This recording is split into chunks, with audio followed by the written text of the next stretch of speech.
యువగలం పాదయాత్ర చేసినప్పుడు ఇక్కడ ప్రజల కష్టాలు నేరుగా నేను చూశాను.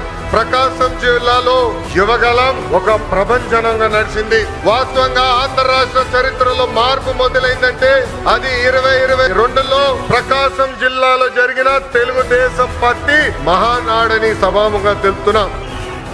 నేను ఆ రోజే చెప్పా, మీరు నా పైన చూపించిన ప్రేమకు రెండింతలు తిరిగి నేను మీకోసం పని చేస్తానని.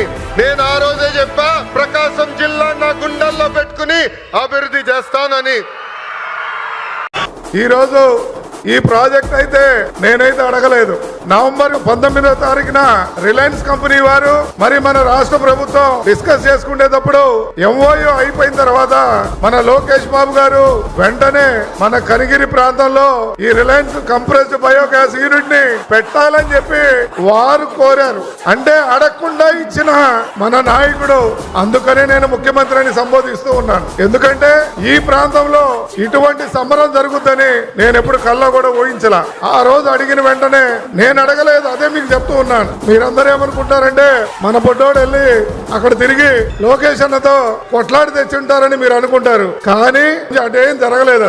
ఆయన యువగలంలో పాదయాత్ర వచ్చినప్పుడు నాకు ఆనందం వేసింది. ఎందుకంటే నేను గెలిచిపోతున్నానని. ఎందుకంటే యువగలం పాదయాత్రలో మీరు చూపిన ఆదరణ అన్న ఈ ప్రాంతం మొత్తం కూడా చూశాడు. చూసినప్పుడు గుర్తు పెట్టుకొని ఈ ప్రాజెక్టుని మరి రిలయన్స్ కుటుంబంతో ఒప్పించి మన ప్రాంతానికి తెచ్చినందుకు వారికి కూడా ఆ పాదాభివందనాలు తెలియజేస్తూ